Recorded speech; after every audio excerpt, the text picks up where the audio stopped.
always like to ask my guests something about their origin story. What did you study at university? Was it inevitable you'd end up in finance? And just something about some of the key milestones in your career up until now.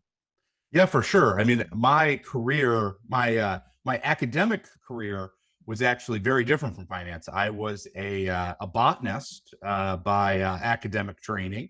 I actually spent a fair amount of time in high school and in college in the biological laboratory studying plants and how to make them more efficient in terms of their growth. And really, it's kind of interesting.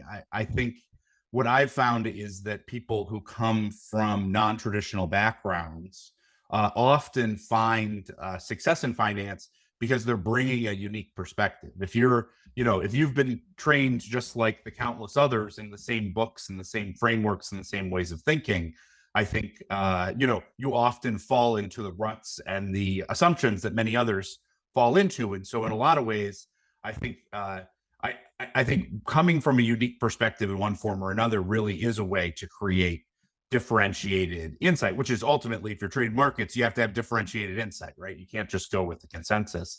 And I find in particular, the sciences are really great, people who have been in the sciences, because it's that balance between, asking questions, quantitative reasoning, theory, and rigor, which I think in many ways are all the pieces that you need in order to be a good at least macro oriented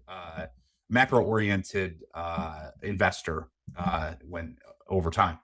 And how did you know as a botanist to go into finance? I mean, how did you know about the financial industry? Because I imagine if you're a botanist, you're kind of in a different world. Your mind's in a different world. So that transition to finance is not obvious. It's not obvious. And part of what I also did in school was I worked in a lot of sort of as my personal interest and my academic interest was in development economics and in global public health issues. And so, in a lot of ways, my experience in global public health really kind of highlighted to me that in the end, the thing that actually drives a lot of the public health outcomes that we see on an ongoing basis is actually the macroeconomic dynamics of those economies and their circumstances. And so that sort of got me interested in macroeconomics, recognizing that that's what drove the